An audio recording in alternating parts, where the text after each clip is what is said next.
Welcome to Sacrilegious Discourse. For this is what the sovereign Lord says. Why do you need prophets to tell people who you are and what you want? If you can justify everything that the God of the Bible has done, then you can justify any of your behavior. A lot of this mentality is trickling into what is now mainstream right-wing Christianity. I am capable of empathy greater than this God of the Bible. This is a Bible that they tell kids. This is the good Lord. This is the good book. He is fantasizing about murder, mass murder. Head over to sacrilegiousdiscourse.com right now to find out how to leave us a review or support us on Patreon. Husband! Wife! Do you know what we're doing today? Well, it's Saturday, and I think we're not here. We didn't get this out this morning, but it is still Saturday, which means that we're doing a Q&A Saturday, and it's on a Saturday. That's right. We don't get these down on Saturdays that often, but this is very kind of fun. exciting. We pushed to get this because there's a lot, from what I understand. Oh my God, there's so much because we're covering the Sermon on the Mount, and it's only 3 chapters. Matthew, Little Maddie, chapters 5, 6, and 7. Yeah. So there's questions about each chapter, and then about the sermon as a whole, and then there's vocabulary and history and shit like that. Right. There's so much. There is. And so I was up really late last night, and I was like, I'm not going to get it done, but I need to do it on Saturday so I could sing Q&A Saturday. And we already said we were going to do it on yesterday's episode, so we've got to get it out on Saturday. We got to. So it's late, but it's still Saturday, and we did it, and it's here, and I'm so excited. Right. Yeah. So are you ready to get into this? I really am. There's a lot, and it's pretty interesting. Okay. Well, let's do this. Okie dokie.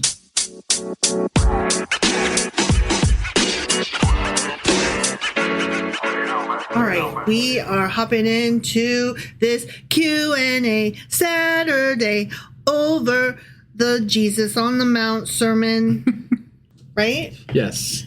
Little Maddie, chapters 5, 6, and 7. I mean, you could almost call this Little Jesus. It's true. Because this is all Jesus. But I want to call him Robert Downey Jesus. Right. RB Jesus. Yeah, which we found a picture of. We did. And you shared it in our Discord. It's on Discord. I shared it on Patreon, too. Oh, you did? Good. They deserve it. They do? Mm-hmm. Yeah. But you, listener, if you're not in Discord or Patreon, you don't deserve it. Kidding. Wife is kidding. Because you should at least be hanging out with us on Tuesday nights on our Discord. No, I agree. You should be there at Discord. That's what I'm saying. Discord is awesome, and we need more people to make it more awesome. I'm not saying that we need your financial support. I'm saying come hang out with us. It's fun. Yeah. Every Tuesday, 10 p.m. Eastern on Discord. Some of our favorite people don't give a shit. So. Yeah. It's true. Except for their company. Yeah. Yeah. And we enjoy it. They come hang out with us, and they're like, wait, you're reading the Bible? Yeah. All right, let's get into this. So the Sermon on the Mount, right? Chapter 5 is what we're going to start with. That's generally when you start with the Sermon on the Mount, I would say that's where you start. Yeah. Let's read where it first says now in verse 1. Now, when Jesus saw the crowds, he went up on a mountain and sat down. Yeah. That's a big deal. And I didn't know it at the time. Why? Yeah. Okay. First of all, let's talk about the fucking mountain. Okay. He never names the mountain. Right. I made a mistake when we were reading this. I think it was in chapter 6, and I was like, Mount Nemo, but then I corrected myself and was like, wait, no, that's the mountain from when he's tempted and the devil's like, do it. Yeah. That was a previous chapter. That's another mountain. That's a different mountain. Besides, this is just a mount. This is just a Sermon on the Mount. Yeah. But, he went up a mountainside. Oh, okay. And he sat on it. Got it. Okay. Traditionally, Christians associate it with a hill near the Sea of Galilee. Okay. Which, that tracks. That's the area, right? Sure. But Matthew may also be making a symbolic point about this because Moses received the law on a mountain and Jesus is giving the law on a mountain. Yeah, that sounds more likely. That it would be symbol. It doesn't, it's less important which mountain it is than the fact that it was a mountain at all. And I'm like, but it is important. Right. Because I want to know. Yeah. The sermon itself, these 3 chapters, may be edited together. Many scholars think that the Sermon on the Mount is not one uninterrupted speech given in one afternoon, but instead it looks like Matthew probably collected many different teachings of Jesus and he organized them into one thematic sermon. And that tracks better to me. Okay. Unless they broke for lunch and then snacksies. I suppose. I mean, if you just read it straight through, it's not that long of a speech. It's not that long, but you definitely want to have an intermission. You think? I think so. I mean, I feel like I would have sat through longer church services than that if, like when I've gone to a church service. So, but like, we read it in 3 different afternoons. Yeah, but we also commented all the way through it, and it was like 3 hours, 3.5 hours total. No, it wasn't that long. If you take the chapters 1, 2, and 3. Yeah. Or 5, 6, and 7, I mean. Exactly. Yeah, no, like our episodes were only like at the most like 45 minutes. And if you cut out like 15 minutes for jabbing at each other and doing whatever we do, okay, then that's it's fair. like an hour and a half. Okay, that's fair. I forgot. We conversed a lot. Yeah. And that adds to it. Right. All right, if you're just reading it straight through. So, all right, he might have done it in one afternoon. Right. But there were so many different lessons that he like changed track. He's like, let's talk about a needle. And then he's like, let's talk about a gate. And then he's like, let's talk about a wolf. Sure. Yeah. Like he had to switch topics. And it was only like 2 sentences. And then he would switch a topic. Jesus had a lot to say, He did, but it was just so much different stuff. Right. Anyway, remember when I said the fact that he sat down? He sat down. Yeah. And how that's important? Sure. It's weird, right? Like you're looking at me like, I don't know why it's important, but okay. Because I'm about to tell you. Yeah, that's what I was waiting for. Modern speakers stand up, right? Like we stand before an audience, right? Ancient Jewish teachers often sat while formally teaching. Okay. And so by saying in this formal writing thing that we have gathered, he sat down. That's not just like a throwaway. It's like, and then he got real. Okay, so he's teaching now. He's doing the teacher thing. Yeah, it signals his authority. Formal instruction is happening, and he's in rabbinic teaching mode. I see. It's like he put on his teacher hat and said, all right, let's go. Okay. And then the class was like in session. Got it. Okay, so that matters. All right. So then let's talk about the Beatitudes. And those were from verses 3 to 12 of chapter 5. Yeah. And we were like, the fuck is a fucking Beatitude? And it never actually says in the verses, it doesn't say Beatitudes. Right. But it said it as a header. Hey, these are the Beatitudes. And I'm like, hey, I've heard of those. But these verses are referred to as the Beatitudes. Yeah, but it just never says it. Right. The word beatitude comes from the Latin beatus, and it means blessed, fortunate, flourishing, enviable, deeply favored, the good life belongs to. And that makes sense because the Beatitudes are all a series of blessed are the people who, blessed are the blah, blah, blah. Yeah, bumper stickers. Yeah, bumper stickers. Blessed are the poor in spirit. Blessed are the meek. Blessed are the peacemaker. Yeah. That's why they're called the Beatitudes, because Beatitude means it's the blessed are theys. Got it. Okay? That's all it means. Okay. It means it's the blessed bumper stickers. Sure. Okay? Yeah. The Greek word used is makarios, which doesn't just mean happy, like blessed or happy, in a shallow emotional sense. It instead implies a state of deep well-being or divine favor. Okay.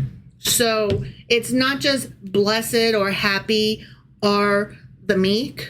It's these folk are in good divine spirit and favor because. Okay. And then it goes on to explain why. Gotcha. So that's what beatitude means. Right. And I'm like, whatever.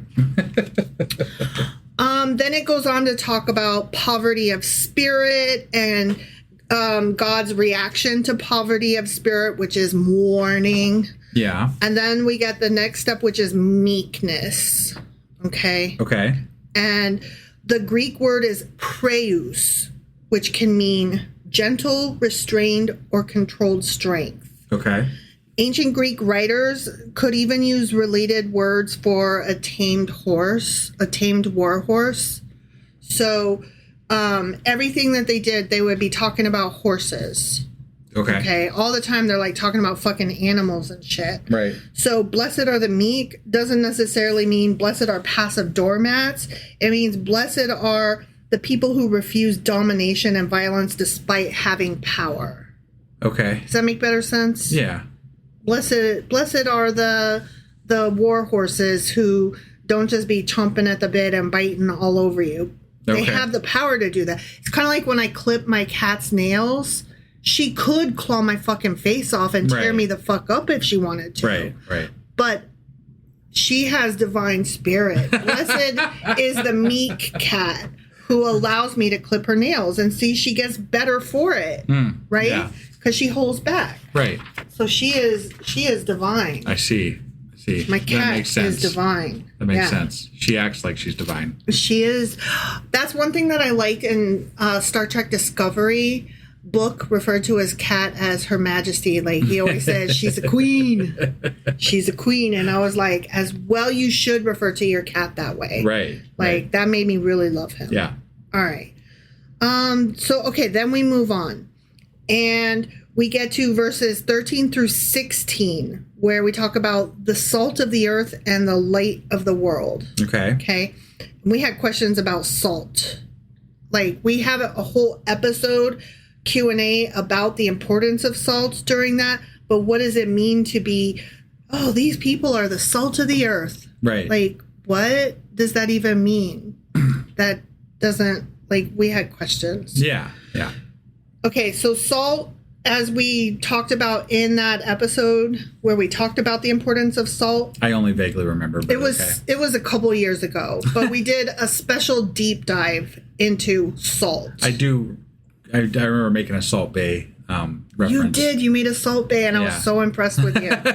Because you don't do pop culture references, but you knew Salt Bay and you knew his arm motion. Right, yeah. And that was so impressive. Right. I was very sexually attracted to you on that day.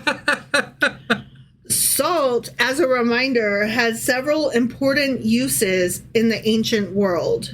Preserving food, flavoring food, purification, and covenant symbolism in Jewish tradition. Sure. Ooh, I just remembered, and one of the things we talked about, they had given such importance in salt that they used to rub their babies in it. Yeah, I do remember. And then there are some old world traditions to this day where doulas or like new moms will still rub salt into the umbilical cord, into their baby's belly button. Right. And like medical professionals are like, I really don't want to step on anybody's religious practices, but could we not though? Right, because that's not great. Because babies can literally die from too much salt. Right. Yeah. But what Jesus was talking about, supposedly according to Matthew, in saying that followers of Jesus should be like salt, probably meant preserve what is good, prevent moral decay, bring distinctiveness and value, meaning flavor, and live in a way that affects the world around you positively. Okay. So that's what a salt of the earth person is. Got it. Somebody who has those qualities. And that makes a lot of sense given, the context of salt in their time. And right. So it's just you hear that phrase to this day and people are like, a good guy. But I don't think they know what it means any more than I did. Sure. It's just we have this sense that it's, just a good old guy. Right. And this helped me understand, what it actually means is somebody who's actively good. Right. And tasty. And then we had a question of how does salt lose its saltiness? Okay, yeah. Because that was one of the verses was about losing its saltiness. Like, right. Don't lose your saltiness. But I mean, that was probably more of a, As salt loses its saltiness, don't you do that or some shit like that. Right. So pure sodium chloride technically doesn't stop being salty. Okay. Ancient salt wasn't highly refined, but it was mixed with minerals and impurities. Okay. So moisture could leach out the actual salt content, leaving behind useless residue that looked like salt but no longer functioned like it. And they would often use it the way we use salt in snowy and icy areas. Sure. They would like toss it into wet areas so as not to slip. Got it. And like people who don't live in snowy or icy areas might not realize that during like a winter storm, there's like rocky salt. Yeah. That people in Spread Ohio, we buy big bags of it. Yeah, and trucks drive around throwing them on the ground too. Right. And like you're supposed to throw it all over your steps and your front sidewalk so that the mailman doesn't like break his ass trying to get to your mailbox. Right. Like that was new to me when I moved to Ohio because I lived in hot places. I'd never had snow, and I was like, what the fuck, salt? What the fuck are you doing? Like, and it's not the same like table salt. I never really like you think of people in the South never having seen snow, right? Like that's a thing that occurs to you. But it never occurs to me that people wouldn't have known of the practice of throwing salt to get rid of the snow, because that's a step further beyond that whole thought process. And it's so common here that it wouldn't occur to you not to know it, and it wouldn't occur to me to be a thing to ask about. Now, to be fair, if you come up here now, you might see the trucks not throwing rock salt on the ground. They now throw some sort of like low radiation spray on the ground. They literally irradiate the snow. Oh my God, I didn't know that. Yeah. Wow. Yeah. It's not my favorite thing that's happened up here.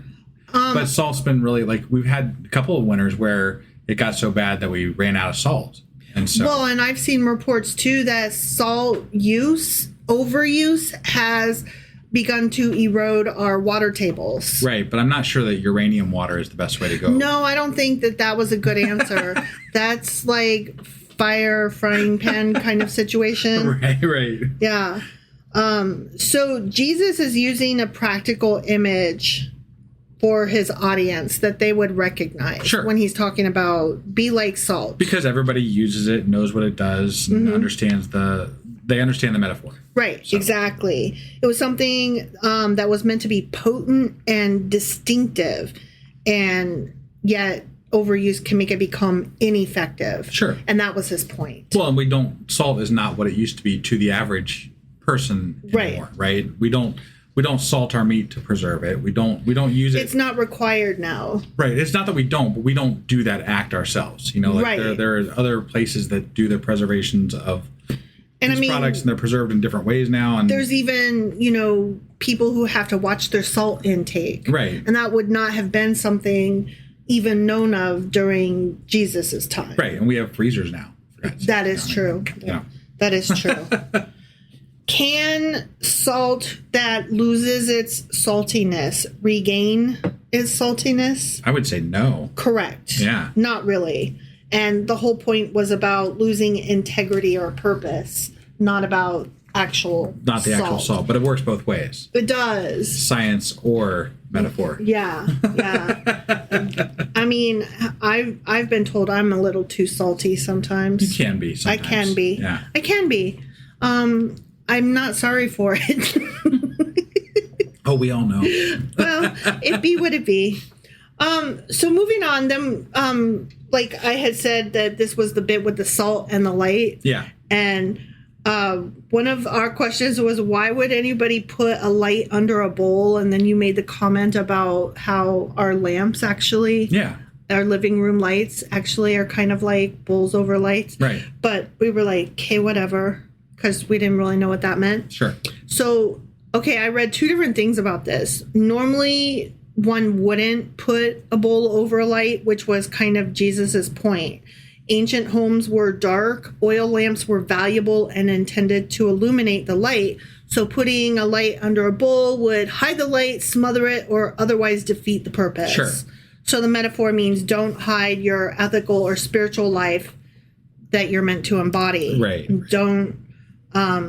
Your visible goodness should benefit others. And again, in the time frame, that makes a lot of sense. Right. Well, there was a darker translation that I also came across that I thought was really interesting, which is that somebody who hides their light, like you put your light out at bedtime, right? And back then, so it would have been pitch dark, right? Yeah. And so they would have put their light out, but hid it, but kept it burning so that they could then skulk around later and steal. Oh, and okay. Yeah, that might have so been. So it meant you were possibly not just hiding your light, but like doing nefarious things. Exactly. Got it. Exactly. Okay. So it kind of had a double meaning, and I was like, oh, that's interesting. Right. Okay. Right. Okay.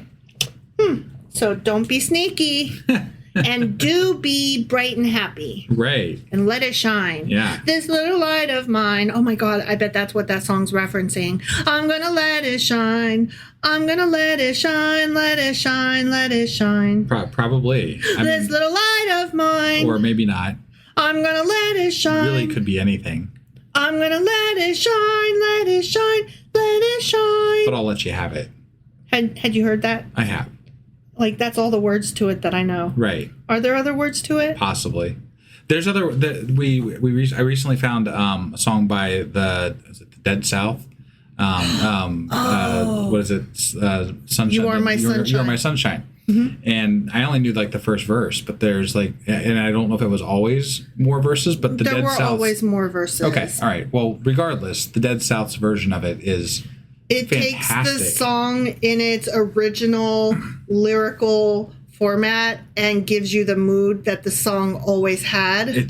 That you didn't know you needed. The best. It's the best. Here's where 80s babies come in. And remember, I made reference to the fact that you don't know pop culture references. So in the movie Beaches. I'm aware of that movie. Right. Leonardo DiCaprio. No, Wait, actually, what? it's fucking not. Really? You're thinking of The Beach. The Beach. Oh. wow.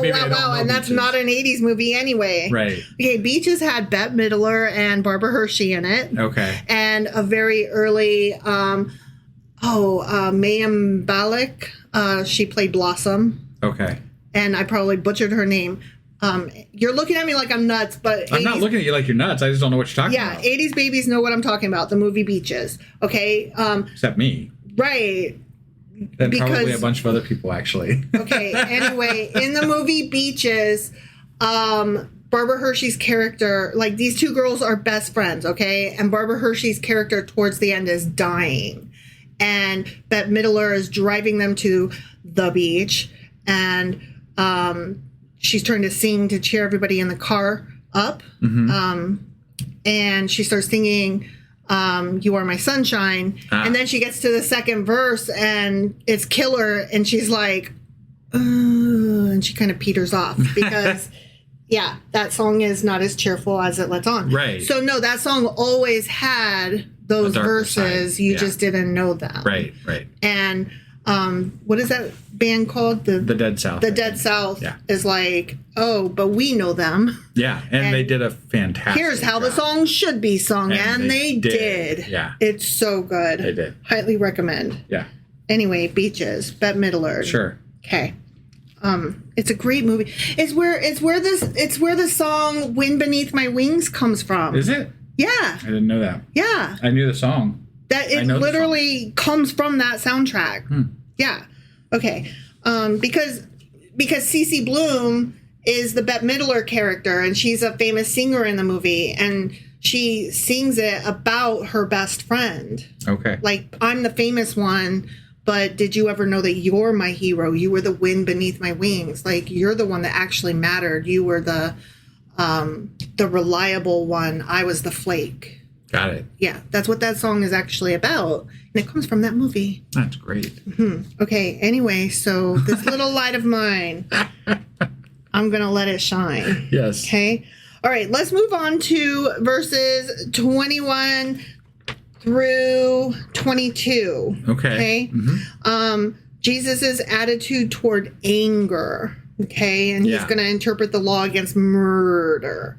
Okay, so I'm going to read these two verses. Murder. Murder. I was just double checking. Murder. We're talking about murder. Yeah. Okay. Like stabby. I was just double checking. You know, I'm going to kill you. Yeah. Kind of thing. Yeah. Okay. So, verses 21 and 22 from Matthew chapter 5. Sorry. You have heard that it was said to the people. Stop laughing at me. You have heard that it was said to the people long ago, you shall not murder. and anyone who murders will be subject to judgment. But I tell you that anyone who is angry with a brother or sister, by which it means fellow disciple, will be subject to judgment. Again, anyone who says to a brother or sister, Raca, is answerable to the court. And anyone who says, you fool, will be in danger of the fires of hell. That's crazy to me. I know. Like thought crime. Thought you crime. Literally, you're a murderer. You can't even be angry at one of your fellow people. You're a murderer. You're going to hell. That's crazy. Okay, I underlined so many different things in that to cover. Yeah. Okay, so let's deal with the first part. You have heard that it was said to the people long ago. Yeah. What do you mean? Moses. Yeah, that was in Exodus. Do not kill, right? Yeah, it was in Exodus. Fucking 10 Commandments. Chapter 20, verses 12 through 17. Honor your father and your mother so that you may live long in the land of the Lord your God has given you. You shall not murder. You shall not commit adultery. You shall not steal. You shall not give false testimony against your neighbor.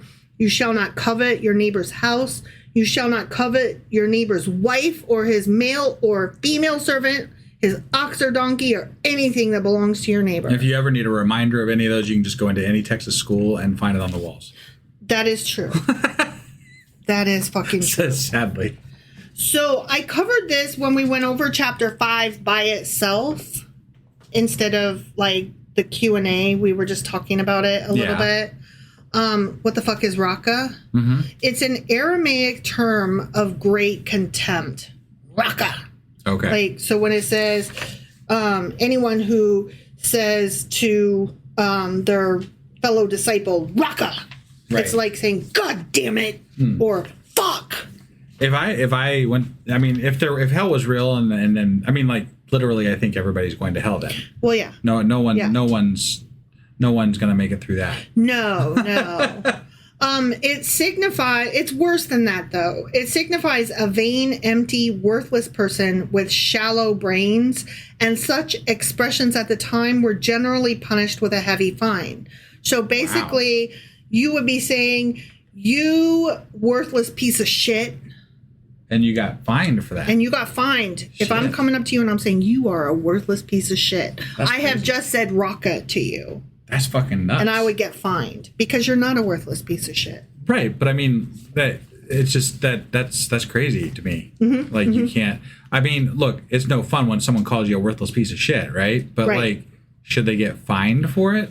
I don't know. Well, it was part of the culture, not just to say you worthless piece of shit, but also to go through a great public motion of correcting bads. Sure. Part of like outward shaming of each other. Right. It was a big show. And that's what Jesus was trying to. That's why all of this is about authenticity and not making a show of it. Right. And so it's less about don't say Raca. Like, it's less about the action than the don't be so worked up that you want to call somebody a worthless piece of shit in the first place. Sure. So it's supposed to be more about the intent than the action. I got it. And so he's saying the rule says don't say to murder people. I'm saying don't get so angry that you even come close to that. Right. And if you are cussing somebody out, you're starting to come to that line. Right. And calm your tits. Yeah. That's what the message is. Sure. Okay.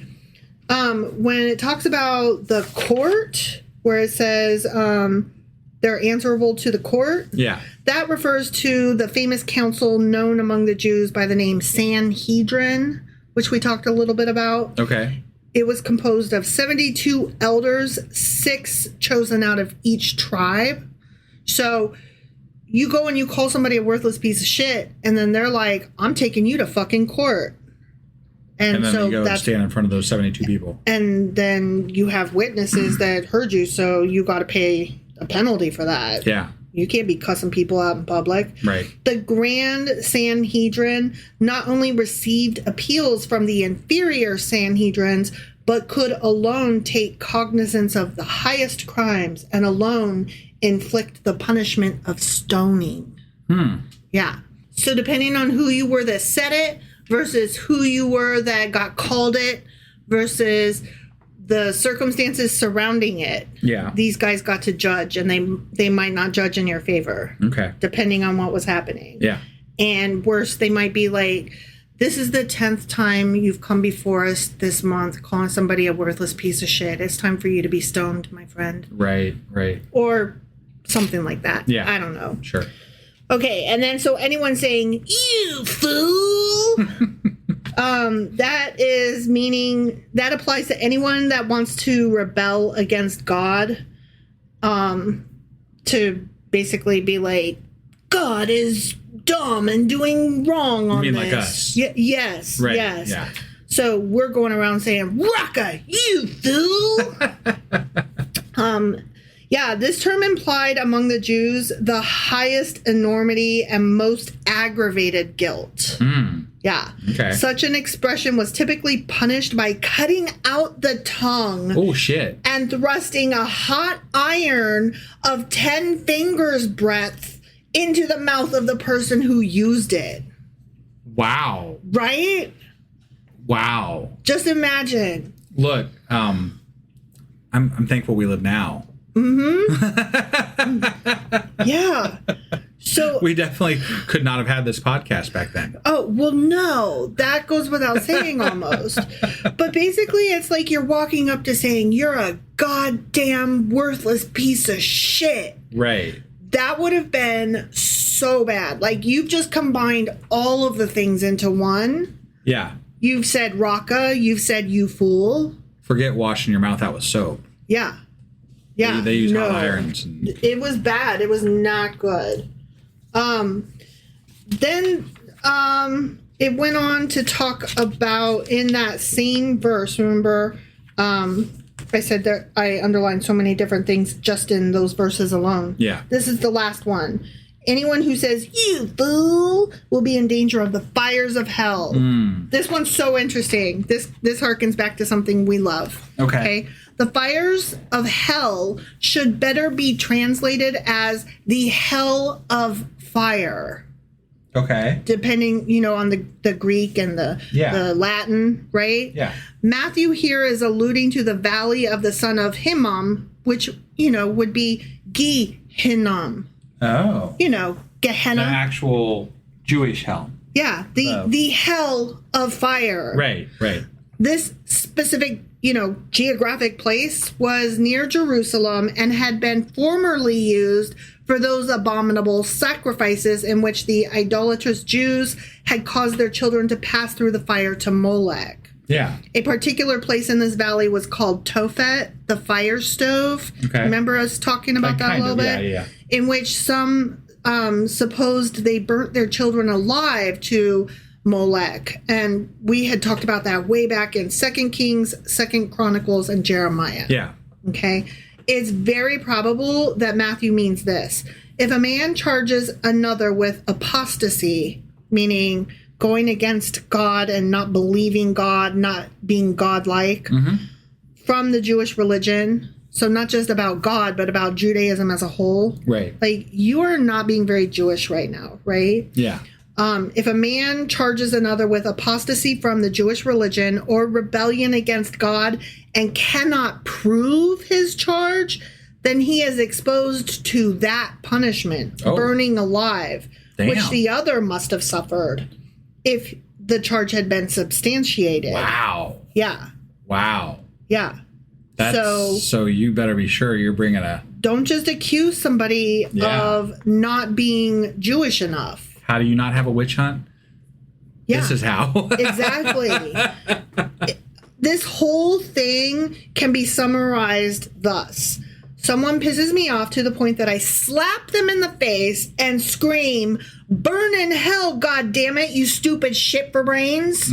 Okay? Yeah. And instead of figuring out, what caused my outburst, society clutches its pearls in shocked indignation, and they then punish me for all of the things that I just did and said. Right. So it had its good place, but also the example that I just gave is why it would not work today. Right. Because generally you're saying those things in reaction to something else that was terrible that everybody missed. Yeah. So. Yeah. Off topic, but people who are autistic suffer from this greatly because they notice patterns and are more sensitive to social rules, like missing out on the things that everybody else gets. Yeah. And so we will react to things or ask questions that other people don't. And then instead of like looking at the problem, like we pointed out the problem, so we get punished, right? Rather than the problem itself. Yeah. So this one, like I had I had a little bit of feelings on it. Yeah. All right. So let's move on to verse 27. Still in chapter 5. Okay. I'm going to read 27 and 28. You have heard it was said, blah, blah, blah. You shall not commit adultery. But I tell you that anyone who looks at a woman lustfully has already committed adultery with her heart. Now, I already read that verse that came from Exodus chapter 20. Yeah. But again, you're committing a sin just by thinking a thing. Yeah. Thought crime. More thought crime. Yeah, exactly. He's saying it's not just the thought crime, though. He's saying, like, you think that just because you abstained that you put yourself in check. Like, you don't get points for not fucking your neighbor's wife. Right. If you're still looking out the window at her and watching her. Right. And spying on her or looking up her Facebook profile. Yeah. Or you made a secret account on Hinge or like whatever you're doing. He's saying, okay, you're checking the box legalistically. Right. But you're not actually, like, why don't you get with the spirit of the law rather than the letter of the law? The spirit of the law is not just about not cheating on your spouse. Right. It's about not being cheaty. Which I can agree with, but at the same time, right. to call it the level of, like, to go to the level of it's a sin that you deserve to burn in hell for eternally for is a like that level of punishment that is indicated through this religion is excessive. I feel like the lessons are so simple that I feel like the people had to have been simple. And so he had to like make the rules simple. Right. Like maybe I'm reading more into this, but I'm like, these are fucking bumper stickers. And he's talking to a bunch of men. Yeah. And men are lusty. And you can't just tell them, don't lust. You have to like tell them, and that includes looking out the window. And yes, that includes, this. And yes, that includes, like, I feel like Jesus is like being like, come on, y'all. You know what I'm fucking talking about. Yeah. But they're making him spell it out. And the more he has to spell it out, the more hardcore and ridiculous it seems. So that then we get a question about, what about porn? Right. And there's, pros and cons of that. Like, on the one hand, I don't give a shit if men watch porn. It doesn't impact me one way or the other. Right. I'm confident in myself. You could watch porn all day, up one side and down the other, and I'm not jealous. It doesn't matter to me. I don't consider that cheating. But there is such a thing as porn addiction. Right. And there is the difference between a person who actually signs up to be a porn artist versus the sex slave trade that is sold into pornography and children pornography, and that is harmful. Yeah. So, like, I feel like this whole conversation where Jesus is like, keep your shit together and don't be lusty. Yeah. It's kind of not his fault because men suck. Sure. Ultimately. Trying to keep them from ever even entertaining the idea, basically. Right. He's like, just don't be an asshat. Keep your shit together. Keep your dick in your pants and your eyeballs in your face. No, and I agree. From a teacher's perspective, I can agree with you. But from the Son of God's perspective, who is speaking the words of God, essentially, because he is God. Final. It's right. Yeah. Yeah. Look, we talked about it many times. There's a lot of things that he taught through this speech that were good messages, most, in my opinion, right? Mm-hmm, mm-hmm. But a lot of them also went too far. Yeah. A lot of them were too much. Yeah. So it's that whole you have to spell things out so that people don't do loopholes. But the more that you spell it out, the more harsh you are. And then that makes you a hardcore government and governing factor instead of the ultimate purpose was just for us to all live in harmony. Right. And this is why we can't have nice things, because there's always somebody who, but what about, and then you have to fucking spell it out. Right. Assholes. All right. So then we move on to verses 31 and 32, still in chapter 5. Okay. It has been said, anyone who divorces his wife must give her a certificate of divorce. But I tell you that anyone who divorces his wife except for sexual immorality makes her the victim of adultery. And anyone who marries a divorced woman commits adultery. So So I've been married before, so I am guilty of adultery. Yeah. And you married me, so now you are guilty of adultery. And would you like to talk to my first husband about that? I wouldn't like to talk to you. No. Any of my exes. Yeah. No. So where that whole divorce thing came from was Deuteronomy chapter 24, verses 1 through 4. If a man marries a woman who becomes displeasing to him because he finds something indecent about her, and he writes her a certificate of divorce, gives it to her, and sends her from his house, and if after she leaves his house she becomes the wife of another man, and her second husband dislikes her and writes her a certificate of divorce, gives it to her, and sends her from his house, or if he dies, then her first husband who divorced her, he ain't allowed to marry her again after she has been defiled. You can't just take her back. She's already been with somebody else after you. Right, but it sounds like that Jesus strengthened the law here, because it was that you could divorce, you just couldn't remarry after you got divorced, right? Yeah. But now he's saying that anybody that remarries that woman afterwards is committing adultery, and she's committing adultery. Here's the thing, though. This originally was supposed to protect women from being traded out as they aged out. So a man would marry a 14-year-old, and then, she turns 25 and he's like, oh my God, you're such an old hag. I find you displeasing in my eye. And then he just divorces her because he found her displeasing. Right. And so then he marries another 14-year-old. Meanwhile, this is, 10 years later. So now he was 50. Now he's 60, still marrying a 14-year-old. Yeah. Right. It was supposed to be to protect women from being discarded so easily. No, and that aspect of it makes sense, I suppose. It's a Band-Aid on the bigger problem, which is that women were considered property and could be traded out in the first place. Right, and the fact that, look. What if we treated women as people? The fact that Jesus said these things about strengthening, the punishment, like you can't get remarried or you're committing adultery. You can't, all these things, right? Like it just kind of solidifies specifically with the Son of God, that women are property. Right. Like that's the problematic aspect of this, is that Jesus literally solidified it as a law almost that women are property. Instead of addressing the woman problem, right? He looks at all of these fucking lusty ass men and horn dogs and says, stop trading out your wives. Right. Keep the one you got. Instead of saying, everybody divorce your wives right now, you're all single, we're starting over, because women are people too. Yeah. Yeah. It just that's the message that should have come through. It basically goes on to reinforce the fact that this is men's words written by men for men. Yeah. And not the word of a God who would fucking know better.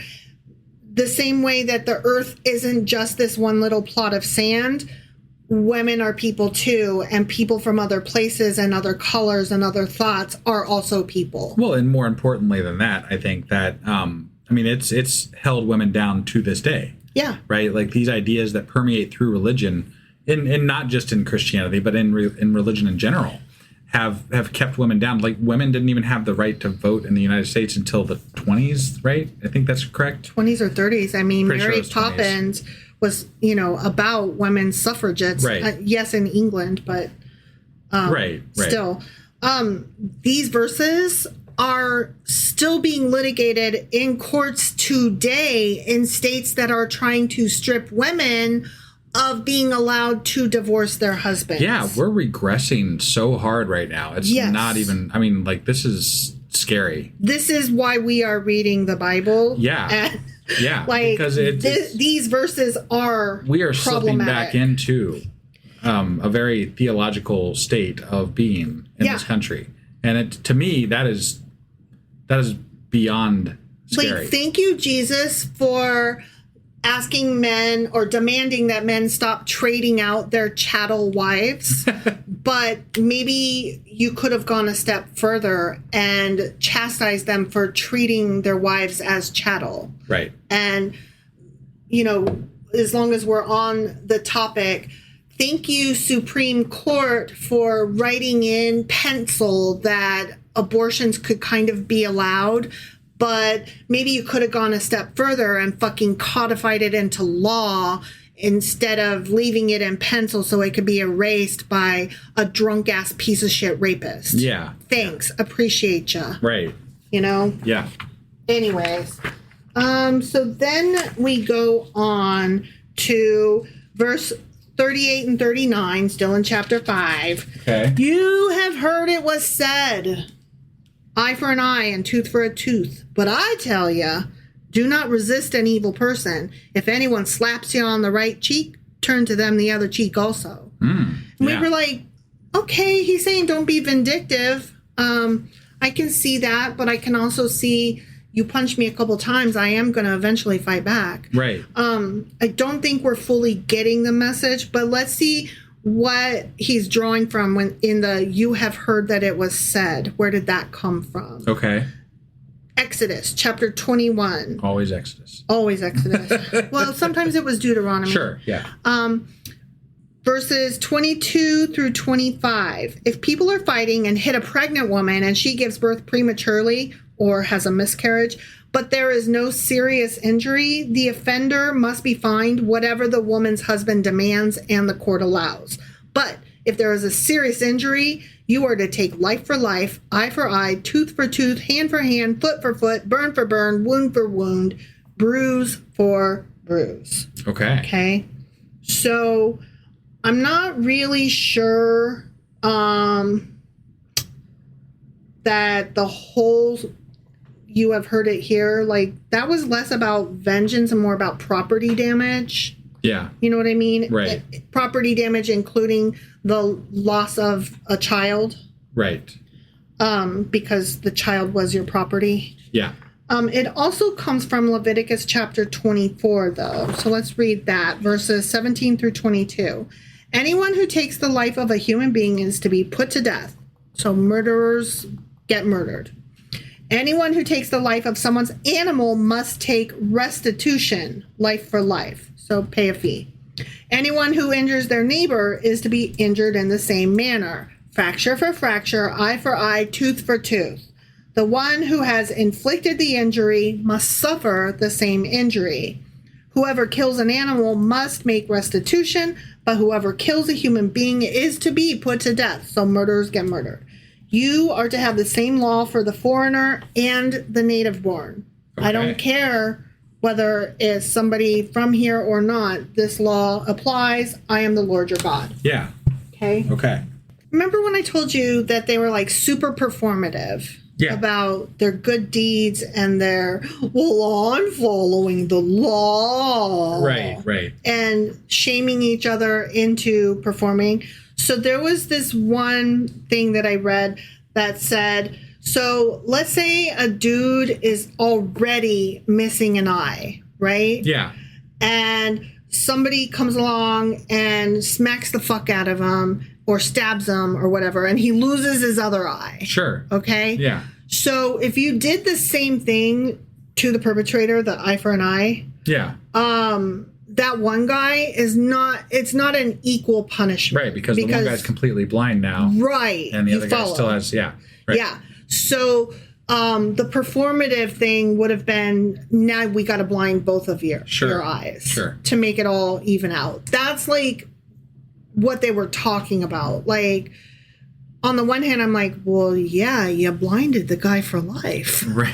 Like, as well you should be. But then on the other hand, it's like they were taking it to such a degree that it was like, whoa, hang on now. Right. So Matthew is more likely when he says resist not evil, he's more likely saying instead of like don't be what was it? I forgot what it was.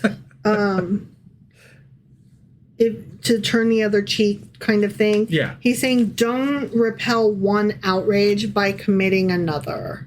And don't just repel the evil, like repel the evil person. Yeah. So what the other is, I don't know. I don't know what I'm trying to say. Okay. Does that make sense? No. Oh, okay. I mean, I'm assuming what I'm gathering from what you were saying is that basically don't commit an atrocity just because somebody else committed an atrocity. Yeah. But I don't know if that's exactly where you were going. Well, I'm reading my notes and like I think I accidentally hit delete. I was like a whole couple sentences is missing and I'm like, what did I mean there? So where it says turn to him also the other cheek. Yeah.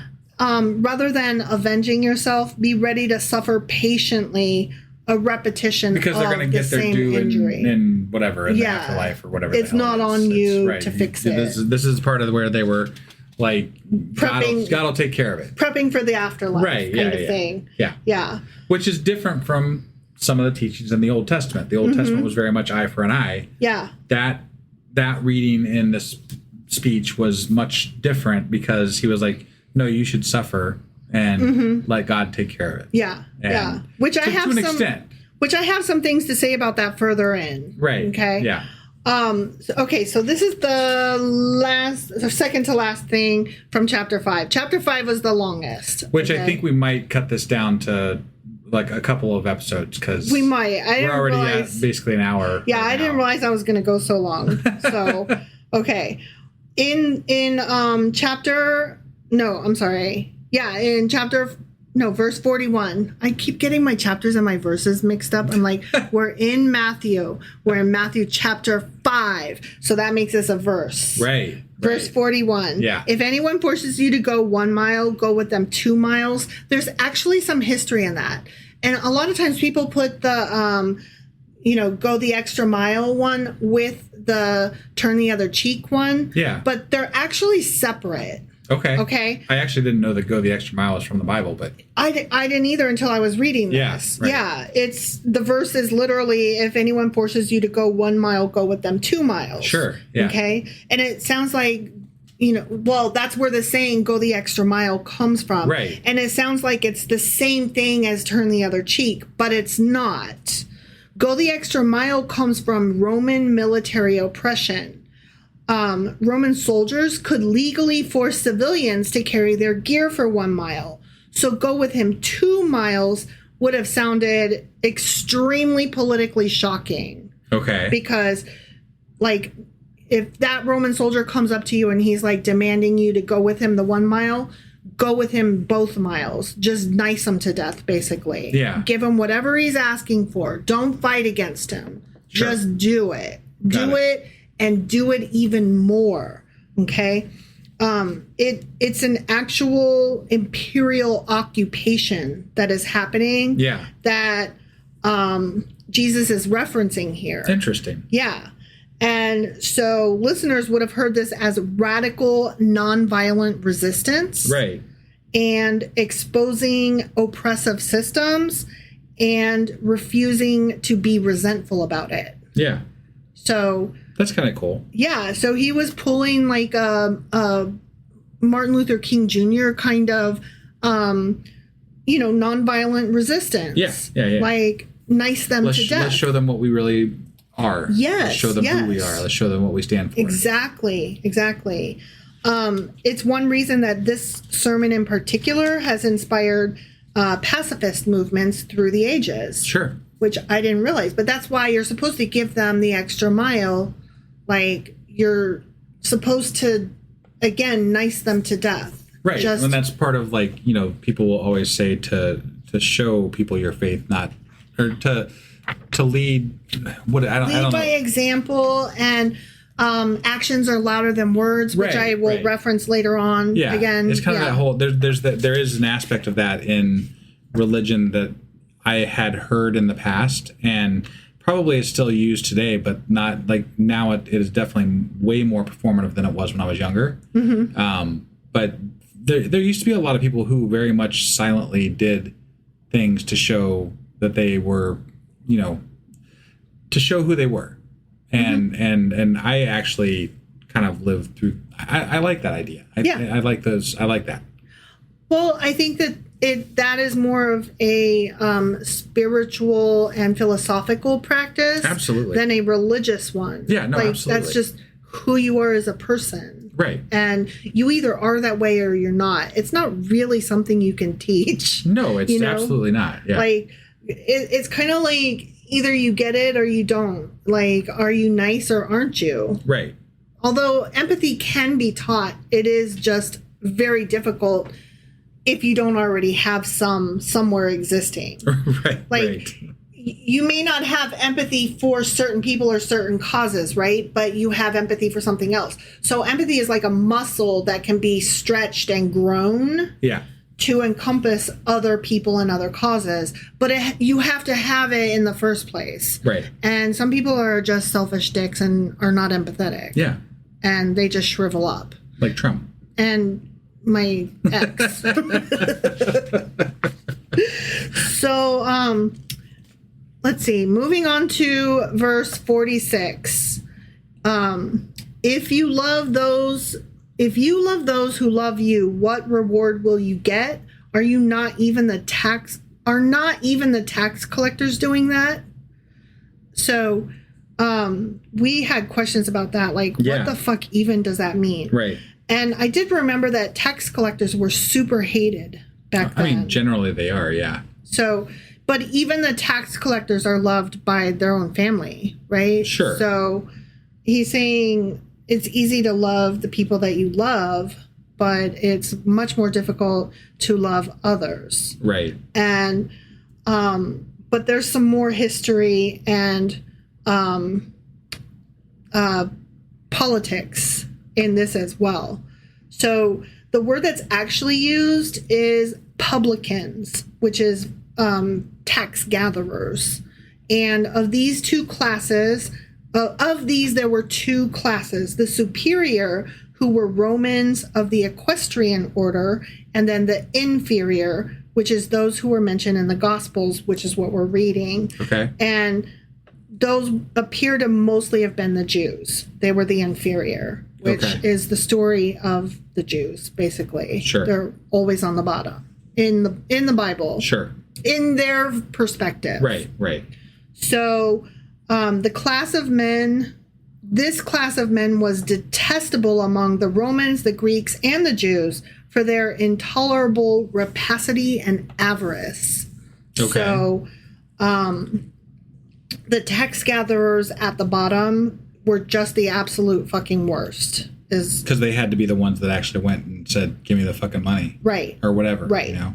Well, there were two types of tax collectors. The ones that dealt with the rich, and they were fine. Well, yeah, because rich people have money to give, right? Poor people don't have money to give. Exactly. And they're sitting...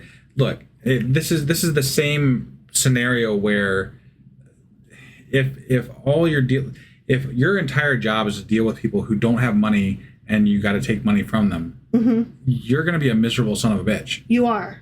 Because, you know, like... Raca. Yeah. Well, no, I mean, like, you are dealing with people daily who can't afford to do the thing you're asking them to do, and they're going to get angry at you. And then you're going to see nothing but anger from all these people, which in turn is going to make you kind of a miserable human being. No, it's so true. You know? It's so true.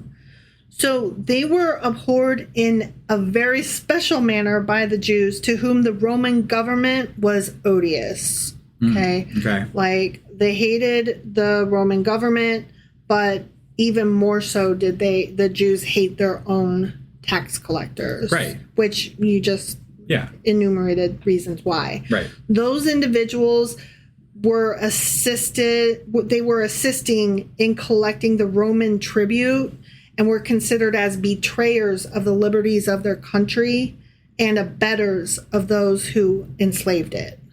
I guess. I mean, but at the same time, a job's a job. Right. Yeah. I mean, like somebody was going to have to do it, whether it be one of your own people or whether it be one of the Romans, somewhere else. And at that point, it's going to be at the point of a sword because, like rather than your you have to pick your poison, cousin. right? Like it's not a matter of whether this is like why should you hate this person? They're saving you from a worse fate by being the one that collects as opposed to the people who are actually oppressing you. This is the don't hate the messenger, hate the message. Right. Or don't hate the message or the messenger. Don't shoot the messenger. Yeah, but you should actually shoot the guy who sent it.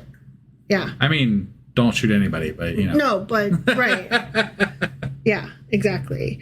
One quotation from an early piece of literature will show in what detestation they were held among the Greeks. I loved this.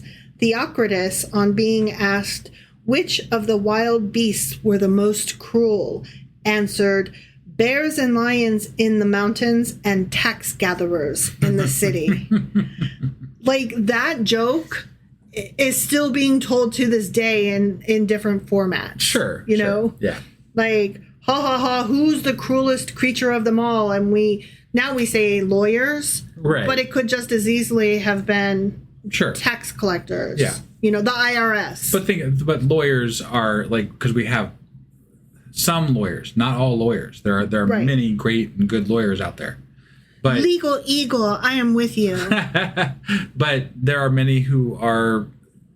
I mean, the short version we call them ambulance chasers, right? Mm-hmm. They seek out opportunities to make money for someone at the expense of somebody else, and they will drain someone dry because of a mistake in their life, and look, that's not to say that there are times when something happens to a person and they deserve that money, right? Because their life was ruined, their thing was, right. But probably just as many times where the lawyer took advantage of a situation and wrung the other person dry, and that's why those bad connotations, those bad, ideas about lawyers that we have exist. Exactly. Exactly. All right. So chapter 5 concluded with that whole be perfect. And we were like, just be perfect, right, you know. Yeah.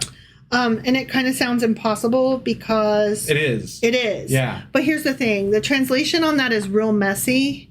And it probably wasn't exactly like, just be perfect. Okay. The Greek word used here, teleios, can also mean complete, mature, whole, and fully developed. Okay. So the verse doesn't actually mean never make mistakes so much as try to become fully formed in love and mercy. And I think that is such a much better message. Yeah. It's still demanding, but it's less absurdly perfectionist. Yeah. And it's one that okay, that encapsulates chapter 5. I see where you're going with that. Sure. And again, we commented on this at the time. The overall message wasn't terrible. Right. It was a pretty good message. And the things that we're nitpicking are the parts where it gets a little too fire and brimstone. Mm-hmm. And I think that we're going to have more things to pick through later with regard to what is going to come up in Paul, mm-hmm. or when Paul's. I think does. I don't even know what the fuck it is, but he doesn't have a book though. He's just whatever. I don't know anything about Paul, but we've been told that it's a thing, and his Jesus is different from Matthew's Jesus. Yeah, this version of Jesus that we're reading right now in Matthew, not so bad. Not so bad, and significantly different from the Old Testament guy. He's definitely different from Yahweh. Right. I will say that. Yeah. And he definitely either adds to or reinterprets Yahweh's messages. And I was told God doesn't change his mind, multiple times, even unto the last decade. I was told this by people. You were told that, but as we were reading through the Old Testament, we saw the fire and brimstone lightning as we went along. So like it became less as the time frame got closer to Jesus's time. The hardening of the religion kind of became less. Like it was not only that, but there were times that he did change his mind. Oh yeah. I mean, Moses talked him out of smiting people. It's true. He did fucking change his mind. He changed his mind when he drowned out the planet. Right. Well, it's because we're dealing with people, and people change their minds. Yes, they're yes, like, they do. that might be a bit much. And so they change their God because they can, because God is just a written down. Because they can, and they realize they should. Right. Yeah. Maybe one day we'll have a God that people believe in where women aren't chattel. Yeah. I don't know. And people of color. I don't think we really need a God. No, I don't either. I don't think I think hopefully one day we get to a point where we don't need gods. That would be my hope. I would like philosophy and nature and science. Yeah. You know, how we apply those in a grander circle. Sure. Philosophy's that's you could wrap Christianity into philosophy, but philosophy is how we should behave and how we might behave and how we do behave. Right. And that, I said philosophy rather than spirituality because philosophy is more sociology based, which is a soft science. Sure. Yeah. Ish. Sociology has a lot of, like, you can measure a lot of sociological things as well. So, like, again, philosophy is one of those things where it's stickier. Like it's not. You could argue different points of philosophy that mean different things, and there's a lot of arguments that can be had there. I think that skews into the realm of the arts and literature and that kind of thing, like analyzing literature. Right. So I mean, I think the point that I would make is that as long as we're having discussions about what we believe and don't believe, and as long as we're moving forward with ideas in this world, which doesn't seem to be the case right now, I'll be happier. But I think when religions allow you to treat each other in cruel fashions and to own other people, your religion sucks. And you can call it what you want, but I'm not here for it. Absolutely. Yeah. I think we're going to wrap this up for today. For probably today. We're going to do the other one probably tomorrow or something like that. But that got a little long on the Matthew chapter 5. So sorry. So that was Sermon on the Mount recap part 1. Yeah, and we'll be back next time with Sermon on the Mount part 2, chapter 6, and probably 7. Okay, sounds good. Little Maddie. We'll see you then. Bye.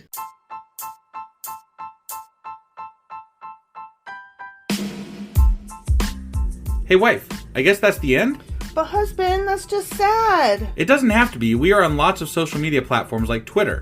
Our handle there is sacrilegious_D. For D's nuts. Oh my God. Stop doing that. Anyway, we're also on Facebook, Instagram, and Pinterest. There's a link to all of our social media sites at our website.